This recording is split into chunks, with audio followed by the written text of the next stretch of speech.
Pronto. Então, está sendo gravado. Vamos lá.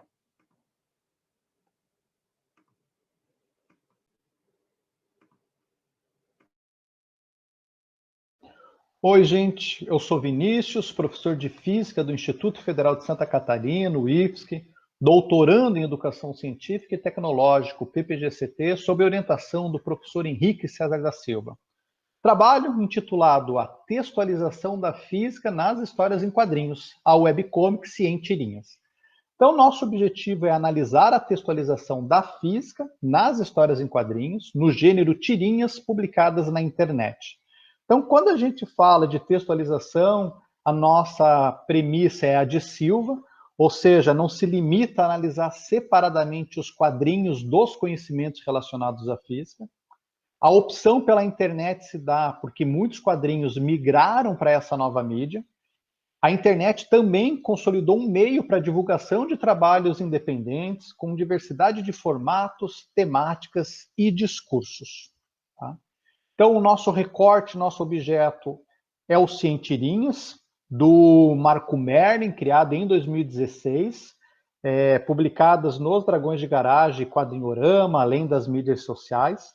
A opção pelo Cientirinhas se dá porque estas abordam temáticas científicas, muitas de física, tá?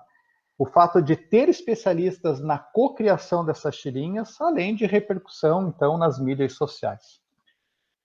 Então, como procedimento analítico, a gente efetua a leitura das 219 tirinhas publicadas até meados de janeiro desse ano, identificamos, então, e selecionamos, né, para análise 59 tirinhas que comunicam noções de física.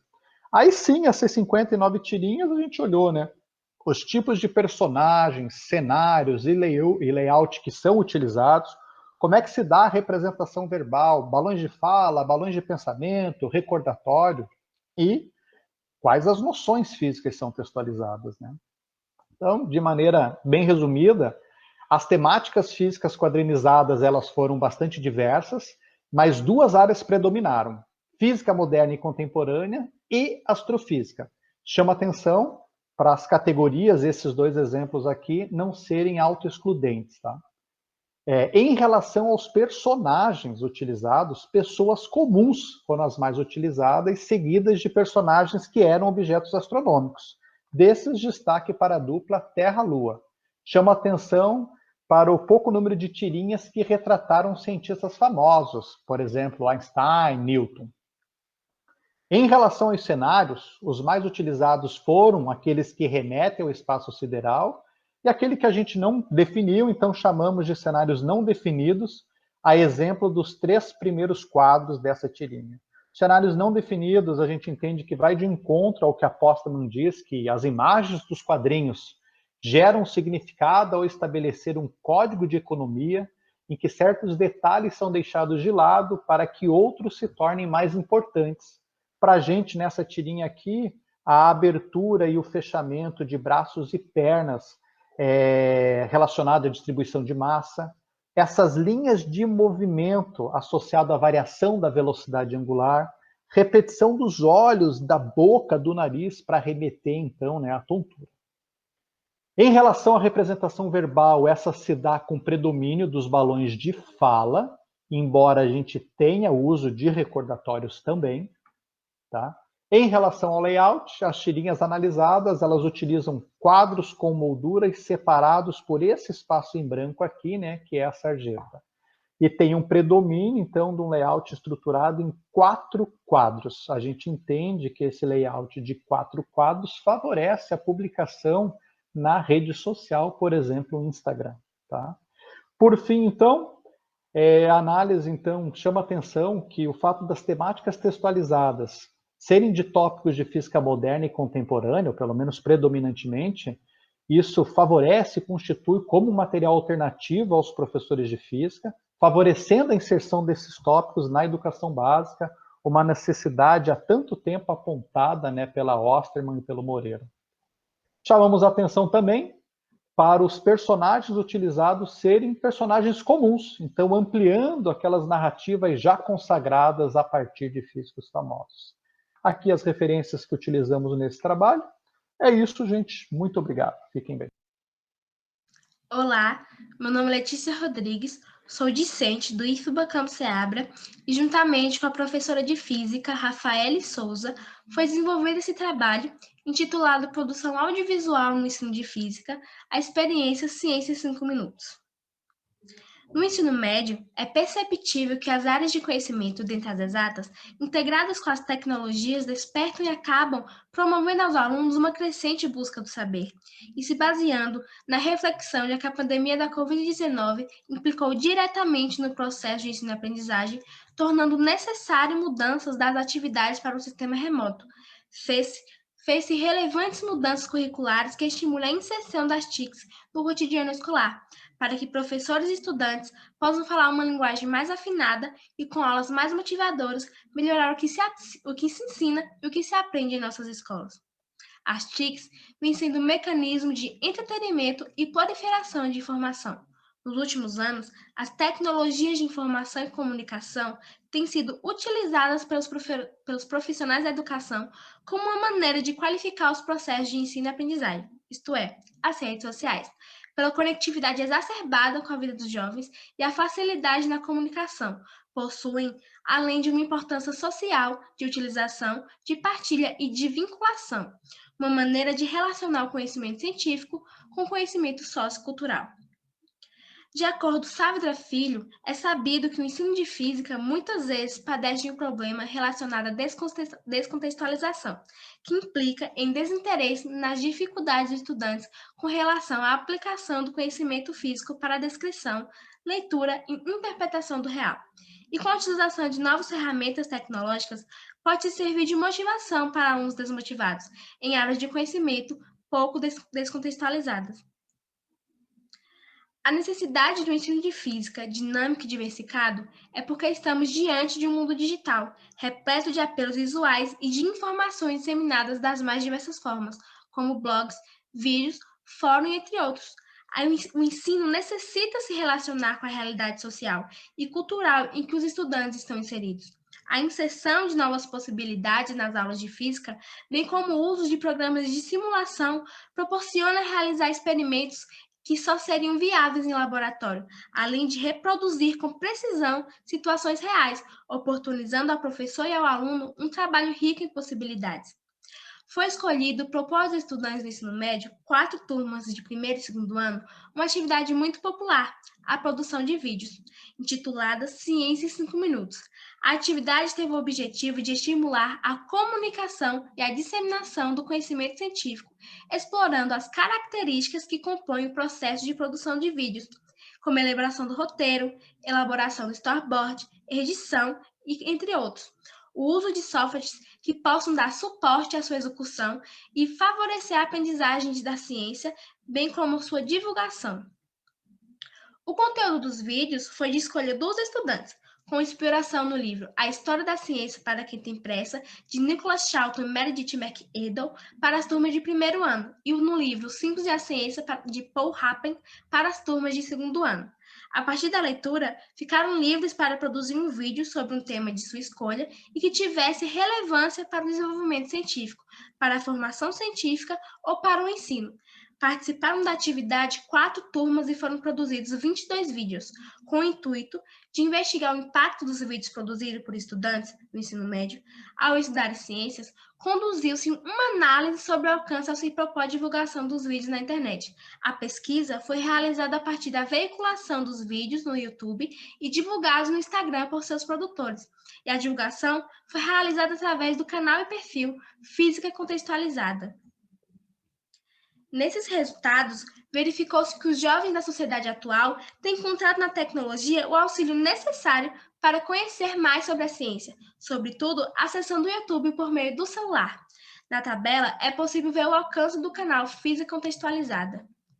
Esses dados revelam o engajamento de estudantes na produção de vídeos de divulgação científica, bem como incentivou a propagação do conhecimento científico como mecanismo para despertar o interesse pela ciência. A prática de produzir vídeos como forma de estudar ciências leva à reflexão de como as disciplinas têm sido trabalhadas na sala de aula e a dinâmica entre esse espaço real e o processo de ensino-aprendizagem virtual. Com isso, concluiu-se que a proposta de produção de vídeos temáticos é uma ferramenta útil e sua proposição aos estudantes constitui modelo de atividade possível e factíveis, oferecendo suporte para as necessidades educacionais atuais, além de configurar ferramenta eficaz para o processo de popularização do conhecimento científico. Obrigada a todos.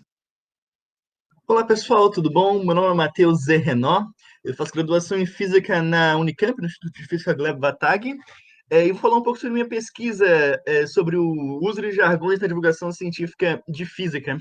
Minha pesquisa é financiada pela FAPESP e é sobre orientação do professor Marcelo Guzzo, como também co-orientação da Dani Machado e do Eduardo Sato. Então, para começar, eu vou falar um pouco sobre a importância da gente divulgar a ciência. A Sociedade Americana de Física já fala que a proficiência em divulgação científica deveria ser tratado como um dos objetivos da graduação. E se a gente olha esse artigo da Nation, ela já fala que se a gente não entende 2% das palavras que tem em um texto, o texto já passa a ser de difícil compreensão para um largo público. Então, surge essa necessidade de a gente estudar o que são esses jargões que nós utilizamos na física, o que são essas palavras que podem atrapalhar ou ajudar na compreensão de um conteúdo. Então, alguns exemplos de jargões são a palavra trabalho, energia, mecânica quântica, quarks e leptons, e assim por diante, palavras que nós utilizamos no nosso campo de pesquisa, no nosso trabalho. Então, se a gente não faz uma boa divulgação científica, a gente pode diminuir o investimento na ciência, diminuir a compreensão da informação, aumentar a resistência à persuasão, como, por exemplo, a resistência à vacina, diminuir a confiança no cientista e também atrapalhar o exercício da plena cidadania por parte da população. A classificação do jargão, a gente pode, por exemplo, utilizar a classificação do Richt, que classifica os jargões em bons jargões e maus jargões. Um bom jargão, normalmente, ele é bom por conta do seu uso e formação. Por exemplo, se nós estamos tratando de um campo de pesquisa de rotações, a gente vai precisar utilizar palavras como momento angular, momento de inércia e assim por diante. E o jargão passa a ser uma ferramenta mental necessária e muito interessante para poder facilitar a compreensão, como já explica o artigo do Sharon, por exemplo, que está nas referências. Então, o jargão ele pode ser utilizado em alguns contextos e ele vai ajudar muito na compreensão do conteúdo. Já um mau jargão é aquele jargão que tem uma formação ruim, como, por exemplo, palavras que são realmente difíceis de ser compreendidas, em questão de palavra mesmo, e também tem um uso ruim. A gente já vai explicar melhor sobre esses usos. Alguns exemplos, outra classificação, temos a classificação do Rinco, que divide os jargões em frases específicas de uma disciplina, por exemplo, molécula, quarks e leptons, como eu falei agora há pouco, quanta, e assim por diante, são palavras que são utilizadas majoritariamente dentro do campo de pesquisa, ok? E frases científicas híbridas, que são palavras que têm um significado dentro do campo de pesquisa e têm outro significado fora, por exemplo, trabalho, energia, força, e são palavras muito perigosas, como o Rinco argumenta, por causa que podem trazer um significado diferente. A audiência pode entender uma coisa enquanto o divulgador está dizendo outra. Então, motivos de nós usarmos jargões são vários. Aqui temos alguns, por exemplo, o costume, a gente pode julgar mal a audiência, pode faltar um outro termo para nós utilizarmos para quando falar na hora de divulgar ciência. Também tem a questão da demonstração de expertise, mostrar que a pessoa que está falando ela entende do assunto, então ela usa os jargões da literatura. Também a comunicação entre pares, como eu estava falando, quando a gente faz uma comunicação dentro de um campo de pesquisa, o jargão passa a ser uma coisa necessária e muito útil. Temos aqui o experimento do Willoughby e também do Sharon, que traz uma coisa bem interessante. O Sharon aqui e o Banat Sabari, né? Ele faz essa taxa de jargão chamada jargão, né? Que quanto uma palavra é um jargão, por exemplo, a palavra energia é muito menos jargão do que a palavra gradiente, com um público que não entende o significado dessas palavras. E aqui temos o experimento do Willoughby, que traz a média de jargões por palavra de vários contextos bem diferentes, o que é bem interessante. Um exemplo de solução adotado pelo Eric Mazur no livro Principles and Practice of Physics, o livro oficial agora do FGW, o livro de física básica aqui da Unicamp, né? E o que o Mazur faz é que ele não utiliza nem a palavra calor, nem a palavra peso. Ele tenta evitar essas palavras por conta do conflito mesmo do sentido cotidiano que essas palavras têm e do significado dentro do meio científico. Então, ele faz toda uma reflexão sobre essa diferença e tenta evitar esse uso. Isso é um exemplo de solução, pode não ser aplicado a todos os casos, mas em alguns casos pode ser interessante fazer esse tipo de coisa. Então, obrigado a todos aqui por assistirem a apresentação. Aqui está o meu e-mail, se tiverem alguma dúvida. E obrigado. Aqui estão as referências.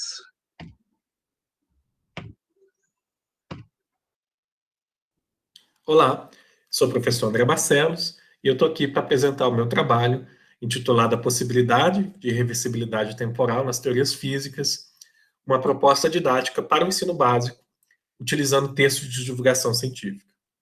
Então, colocando um pouco de contexto, né, nesse trabalho, eu fiz um curso no Instituto Perímetre do Canadá, e nesse momento eu fui plateia para uma palestra conduzida pela doutora Marina Cortes, da Universidade de Edimburgo, que trouxe uma questão absolutamente fascinante, né? Ela tratava nessa palestra sobre a questão por que o tempo não volta, por que o tempo só vai para frente. E essa é uma possibilidade matemática, né, na estrutura da estrutura física, das teorias da física, que, claro, possibilitam, né, matematicamente, a gente pensar em tempos negativos, em tempos que voltam, né? E o que o trabalho da Marina Cortes tenta abordar é justamente criar uma teoria de base sobre a qual as teorias físicas podem ser construídas sem essa questão, esse problema, né? Ela é cosmóloga, e essa é uma questão que normalmente ela é resolvida impondo as condições iniciais e dizendo que o tempo só vai para frente. O problema é que quando você volta muito do tempo, com fenômenos, por exemplo, que ela estuda, né, ela sendo cosmóloga, essa questão do tempo começa a ser muito relevante, né? E isso faz com que, portanto, essa seja uma questão teórica de interesse, né, para ela que é cosmóloga. E eu achei essa temática extremamente interessante e eu voltei para o Brasil disposto a trazê-la, né, para as minhas salas de aula. E eu faço isso, então esse trabalho basicamente diz a respeito a isso, né, como eu penso em trazer essas questões para as minhas salas de aula, e eu penso fazer isso com um texto de divulgação científica, né? Então, a gente, baseado na proposta de leitura em 3 momentos, de Solé, que daqui a pouco dou um pouco mais de detalhes, utilizar textos de divulgação científica para trazer essas temáticas e para desenvolver outras habilidades que normalmente o currículo tradicional não é capaz. Então, a gente faz uma breve discussão sobre o uso, né, desse tipo de textos nas aulas de ciências. Tem as suas potencialidades, absolutamente, né? Trazer, por exemplo, essas temáticas que são muito modernas, né, e que trazem questões um tanto quanto controversas, como, por exemplo, a possibilidade de rever teorias, desnudar um pouco os processos pelos quais o conhecimento científico é produzido. Essas são potencialidades que apresentam, obviamente, riscos, né? Uma vez que a gente corre o risco de, ao trazer isso para a sala de aula, mostrar o quanto que aquelas teorias são frágeis, são extremamente limitadas e, portanto, precisam de uma compreensão muito mais profunda, né? Então, a gente precisa estar preparado para trazer esses textos de divulgação científica, não é algo simples, talvez nem desejável, dependendo do contexto, né? Mas, uma vez que essas premissas estão completas, a gente pensa em utilizar 2 textos, um texto que é uma entrevista com a professora Marina Cortes, para o Jornal Público de Portugal, que vai, então, trazer essa questão a partir de uma narrativa de vida. É muito interessante uma entrevista muito completa e que mostra também outras dimensões, né, de quem é essa cientista que faz essa contribuição tão interessante para um tema tão moderno e tão relevante, né, para a cosmologia. O outro texto que a gente tenta trazer para a sala de aula é um texto divulgado na revista Ciência Hoje, que vai tratar justamente sobre viagens do tempo e vai abordar de uma maneira bastante intensa as teorias quânticas, a teoria da relatividade e tal, tá? E a gente pensa fazer isso em 4 aulas, novamente pensando, né, aplicar a teoria ou a proposta de leitura em 3 momentos, antes da leitura, durante a leitura e depois da leitura. Então, antes da leitura, os alunos eles projetam expectativa a partir da leitura apenas dos subtítulos do texto. Durante a leitura, os alunos são convidados a responder um questionário direto sobre as principais ideias abordadas no próprio texto. E depois da leitura, em conjunto, os estudantes são convidados a compartilhar o que entenderam do texto. Então, essa é a minha proposta, esse é o meu trabalho. Sempre disposto ao diálogo. Eu me despeço aqui. Um grande abraço e até mais. Olá, eu sou Micaías Andrade Rodrigues, E esse trabalho é a criação de um repositório virtual para a socialização de vídeos didáticos produzidos durante a pandemia. Tá? Então, a pandemia, a gente sabe, iniciou com o Covid-19 na China e se espalhou pelo mundo todo. Aí no Brasil, a Lei Federal 13.979, ela disse quais medidas, desculpe, poderiam ser feitas pelo Estado. No estado do Piauí, o decreto 18.884, ele disse, ele regulamentou, né, essa lei federal e suspendeu as aulas na rede estadual em todo o estado do Piauí. A portaria 443 do MEC, ela determinou que as atividades de sala de aula, as aulas poderiam ocorrer de forma à distância, né? Poderia de forma remota, assim, substituindo as presenciais enquanto durasse a pandemia, tá bom? Então, isso aí foi o que gerou esse trabalho aqui. Por quê? Porque a UFSC não pensava, assim, não havia perspectiva de mudança para as aulas virtuais, tá bom? Então, surgiu o questionamento.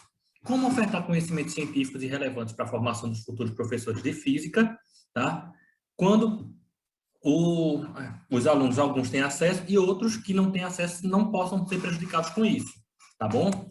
Então, o que é que a gente fez? Nós propusemos, 3 meses depois de estarmos em isolamento social, enquanto a UFSC estava sem aula ainda, um curso de extensão online que tinha os seguintes objetivos: possibilitar o acesso a novos conhecimentos aos licenciandos, pós-graduandos e professores de física do estado do Piauí e demais estados brasileiros, difundir os resultados de pesquisas em ensino de física realizadas por professores e alunos da UFPI, oferecer acesso a discussões online acerca de temáticas atuais em ensino de física com pesquisadores, estudantes e profissionais da área, e criar um repositório virtual com os vídeos das atividades realizadas online. Então, o curso de extensão que nós fizemos por meio de lives, tá, através do Google Meet, que foram gravadas e disponibilizadas em um canal do YouTube criado com esse fim, tá bom? Então, para ilustrar, eu que era coordenador do curso, não tinha nenhuma vivência com as novas tecnologias digitais da informação e comunicação. Então, foi realmente um trabalho árduo e de muito ganho, de muito conhecimento, tá? E as lives, nós fizemos 10 com participação de 17 professores de várias instituições, tá? Estão aqui denominadas: a produção de textos históricos literários para o ensino de física, estudo de aula, lição study, resultados e desafios em Portugal e no Brasil, natureza da ciência na sala de aula, definições e propostas, fontes de energia e seus impactos socioambientais, Galperi e o ensino desenvolvimental, contribuições para o ensino de ciências, propostas para o ensino de astronomia no ensino fundamental e médio, ensino de ciências por investigação, métodos PBL 5E, uso de cinema e do RPG em aulas de física, uso das NTIC no ensino de física, experiências antes e durante a pandemia. E a última, uso de propostas não convencionais no ensino de física, tá? Então, como resultados, nós tivemos 387 inscrições pelo Google Forms em apenas 2 dias e de diferentes estados brasileiros, tá? 88 cursistas desses 387 foram os que concluíram a extensão. Aí relataram os problemas de conexão, necessidade de trabalhar, ou mesmo desinteresse com o passar do tempo. E esse curso também gerou alguns desdobramentos. Nas disciplinas de metodologia de ensino de física, foi proposto a produção de vídeos curtos com erros conceituais de física em filmes ou animações e a explicação correta de como seria. Tá? Foram 4 vídeos, e em estágio supervisionado em física, vídeos que explicavam como confeccionar brinquedos com materiais de baixo custo e os conceitos de física presentes. Aí os licenciantes ficaram preocupados, mas eles ficaram bem satisfeitos com o resultado e gostaram de ter esse trabalho divulgado no YouTube.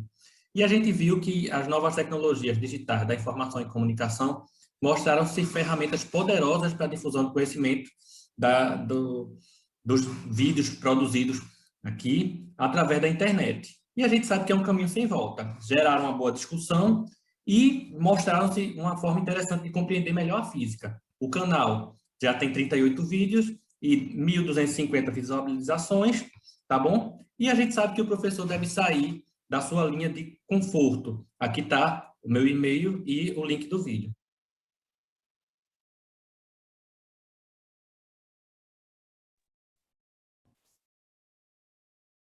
Pronto. Aí aqui teve a segunda sessão, tá? Do segundo bloco, tá bom? Pedir para o Renan colocar o Luiz Rosa também como co-host para a gente aproveitar e fazer pergunta para ele do primeiro bloco, tá Claro, bom? vou fazer isso agora. Tá? Bem legal, gente, os materiais aqui de vocês, tá? Fazer logo um questionamento para o Luiz, que é do primeiro bloco, depois eu faço os outros questionamentos aqui para vocês também, tá bom? Luiz, tá conseguindo me ouvir? Tá falando aí? Sim. Bom dia. Pronto, ótimo. Eu não entendi por que o nome é Chá Consciência. Queria logo que você falasse um pouquinho disso e também respondesse o seguinte, como é que é divulgado o podcast e a sugestão do tema pelos alunos, como era que se dava? Bom dia de novo, começando de trás para frente, a sugestão do tema era via Google Forms. O primeiro tema foi o núcleo de física, quem definiu, que foi se as pirâmides haviam sido construídas pelos seres humanos, né, ou se houve algum tipo de intervenção extraterrestre. No caso então, depois da primeira edição, durante a primeira edição já era lançado o link do Google Forms para que os alunos dessem as sugestões e votassem já para a edição seguinte, né? Então, foi assim que funcionou. A divulgação daí era interna, funcionava nos canais, nas mídias sociais do curso, né, do projeto educacional, pelo Instagram, principalmente, e pelo grupo de WhatsApp com os alunos. Era assim que era definido, era feito um card através do Canva, e aí era lançado esse card de divulgação para os alunos nos grupos do WhatsApp, além de serem feitas postagens ali no Instagram convidando os alunos. E o nome Chá Consciência se deu porque a atividade era as primeiras edições elas aconteceram às 5 horas, e o que remetia ao horário da tarde do chá inglês, né, o clássico. E aí, aproveitando essa ideia, a gente trouxe essa dimensão do chá.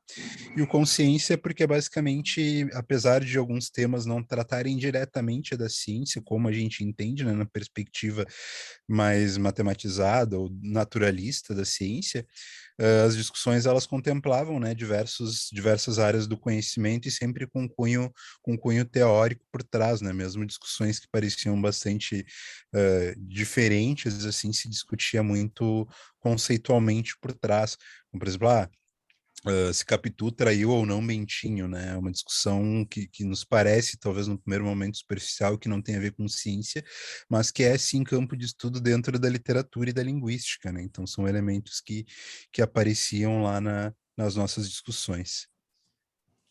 Ok, obrigado, Luiz. A gente não pode se prolongar muito na conversa, não. Um tema bem interessante, mas vou passando aqui para os outros, tá?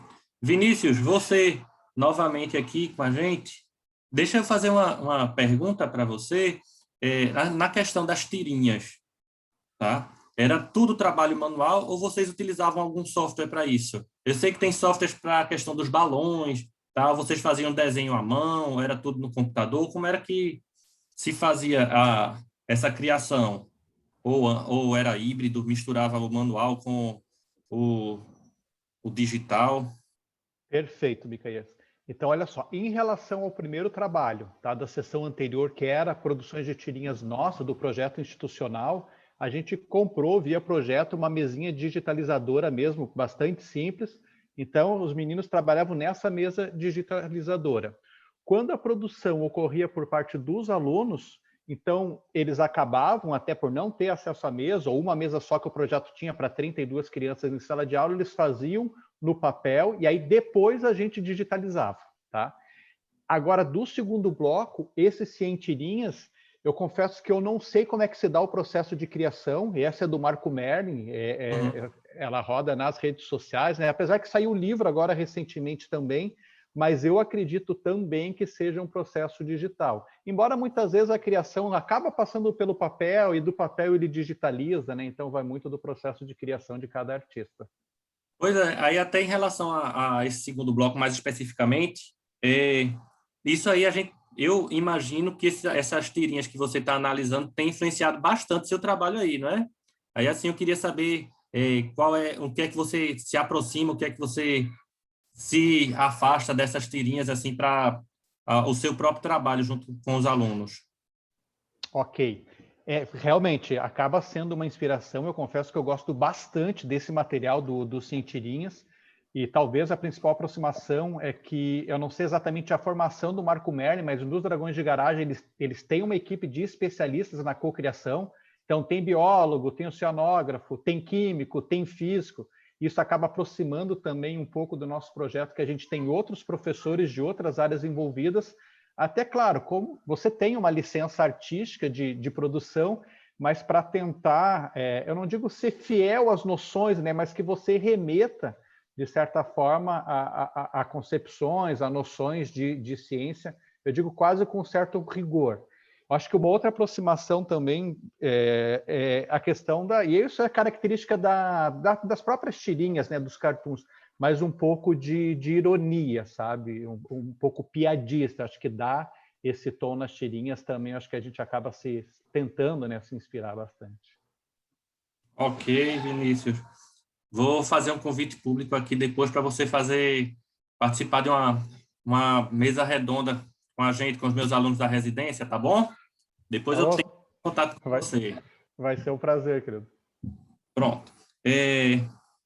Letícia, assim, eu queria saber o seguinte, do seu trabalho. Quem fez esses vídeos? Foram os alunos da graduação, os alunos do ensino médio, tá? E se isso na escola era a questão do PIBID ou da residência, assim, ou não tinha nada disso? Porque eu vi que até o período foi em janeiro, que era o período, eu acho que pela pandemia estava no final das aulas, né? Não sei como é que ocorreu. Bom dia a todos. Estão me escutando bem? Estou sim. Então, foi feito por alunos do ensino médio. A professora introduziu com os alunos do primeiro e segundo ano. E não teve nada disso, não. A gente já estava no período pandêmico. E aí foi introduzido ao final do ano ali, do ensino do ano letivo, em janeiro.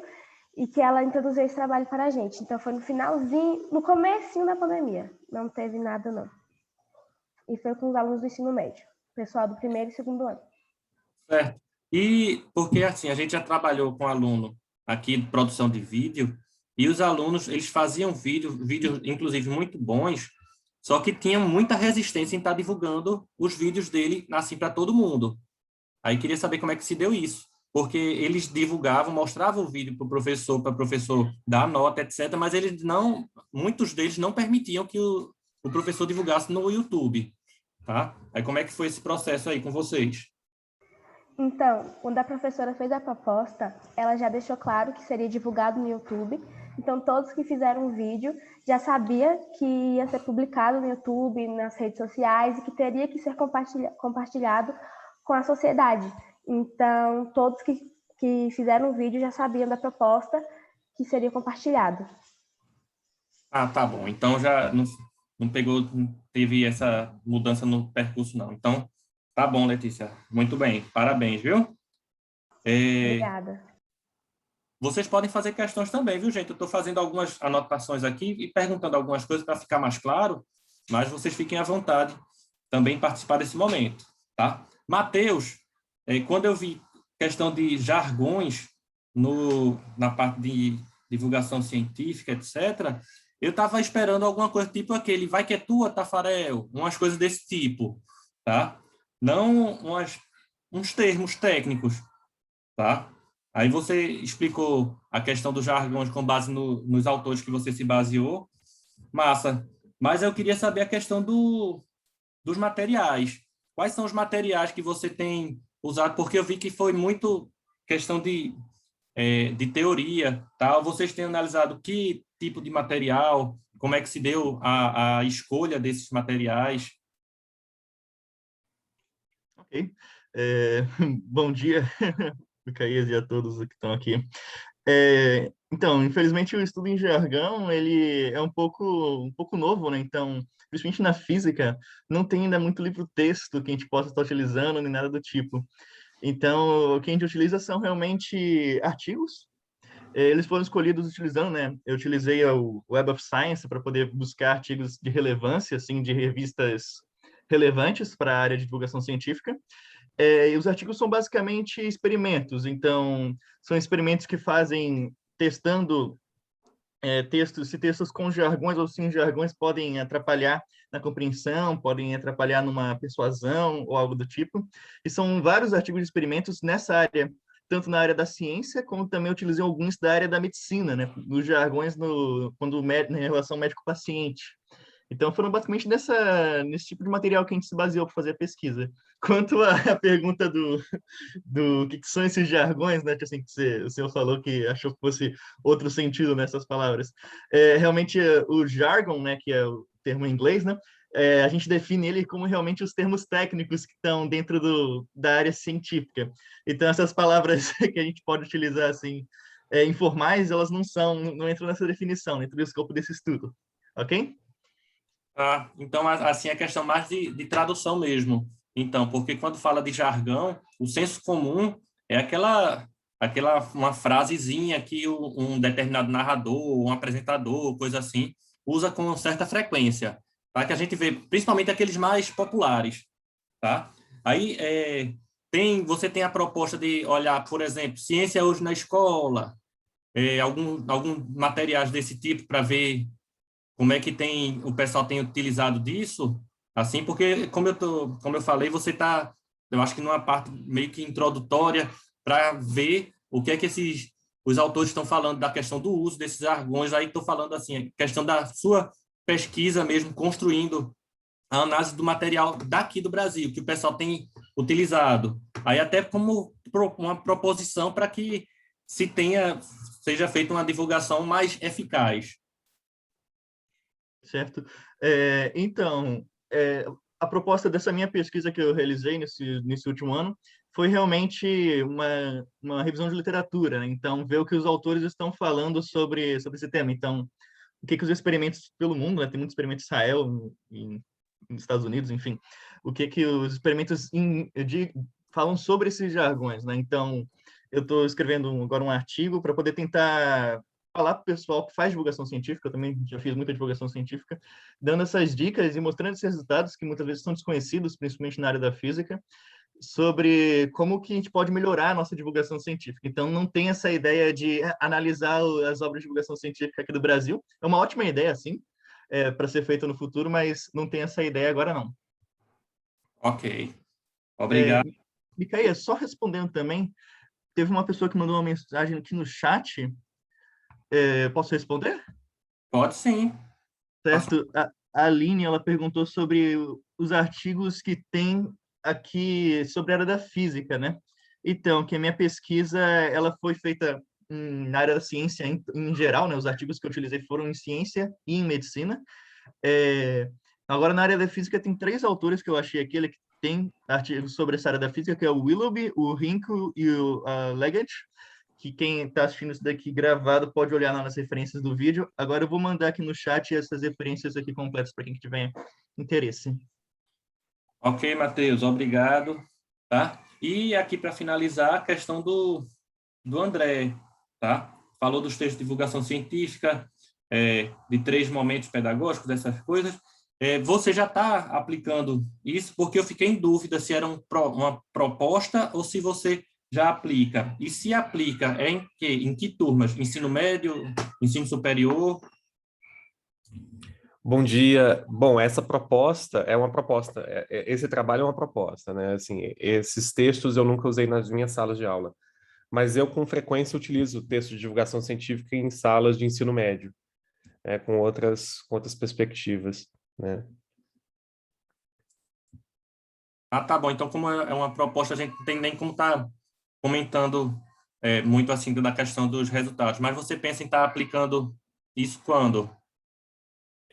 Essa é uma proposta para o terceiro ano, né? Terceiro ano do ensino médio. Como é um trabalho de 2019, a execução seria em 2020, aí veio pandemia, etc., e inviabilizou um pouco o projeto. Então, tá bom. Só não desista, viu?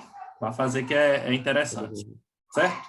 Então, quero agradecer aos autores aqui e falar para o Renan para a gente passar para o próximo bloco. Tá? Já estou me alongando um pouquinho aqui antes. Não tem problema, professor. Aliás, se o senhor me permite, eu gostaria de fazer uma pergunta sobre o seu trabalho. A gente vai ganhar certo. uns minutinhos nas próximas apresentações, são um pouquinho mais curtas. Como é que o senhor imagina, em algum momento a situação tende a voltar para algo parecido com a normalidade que a gente vivenciava antes disso tudo? Você imagina que esse tipo de projeto ele ainda vai ter espaço nessa nova realidade? Vocês pretendem continuar? Quais são os planos? Olha, eu acho que, até eu já tinha comentado, que essa pandemia mudou a forma como a educação ocorre, tá? Essa questão de reuniões de trabalho, a pessoa viajar para uma reunião de um dia e depois voltar, não vai existir mais. Vai ser remoto, tal. E esse tipo de formação também em evento. Pronto, eu participei esse ano de 2 eventos, um na Coreia do Sul e outro na Finlândia. Finlândia, não. Lituânia, tá? Se não fosse de forma remota, eu não participaria de nenhum dos dois, tá certo? Então, eu acho que isso aí vem para ficar e é uma forma, assim, também interessante da pessoa fazer cursos, etc., dentro da sua própria possibilidade, tá? Então, eu acho que isso aí vai ser mais, digamos, profissionalizado, tá? Porque agora é tudo muito intuitivo, tá? A gente, pronto, eu faço material que eu sei que eu poderia fazer com uma qualidade bem melhor, mas até por falta de conhecimento, a gente vai melhorando com a aprendizagem que a gente vai fazendo. Então, eu acho que isso tende a ganhar mais força. Assim, quando acabar a pandemia, vai ter a volta ao contato presencial, etc., mas esses vídeos, essas atividades assim, para mim, não acabam, não. Assim, inclusive até uma coisa que a gente vai ter que repensar na formação dos futuros professores, tá? Até porque isso pode ser, mais à frente, ser mais propagado o ensino híbrido ou a distância na educação básica, tá bom? Já tinha uma discussão para isso e eu acho que, diante de alguns resultados, isso pode ser viabilizado mais ou menos rapidamente, tá? Mas que vai mudar, vai. Legal. Tem que continuar. Projetos como esse não podem parar. Parabéns, professor. Parabéns a todos que apresentaram trabalhos excelentes. Gente, eu vou colocar aqui as próximas apresentações e vou fazer aquela checagem, tá? Então, vamos lá. Vanessa Cristina tá na sala. Para eu poder passar o co-host. Acho que não, né? Então vamos para o próximo. O Lucas Freire já tinha dito que estava presente. O Lucas Freitas, ele também, a gente vai fazer igual o que fizemos com o Luiz. A gente vai passar o vídeo, mas as perguntas vão ser na próxima sessão, tá? O Paulo Henrique se encontra.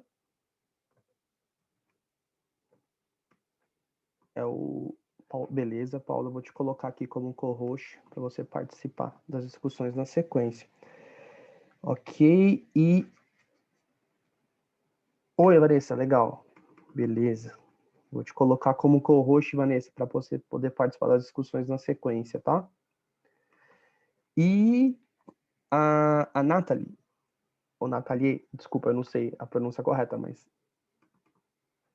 Se encontra? Aqui, legal. Beleza. Também vou te colocar como co-host. Legal, gente. Eu vou fazer aquela interrupção na gravação apenas para que o arquivo não fique tão grande e vou iniciar novamente, ok? Então, vamos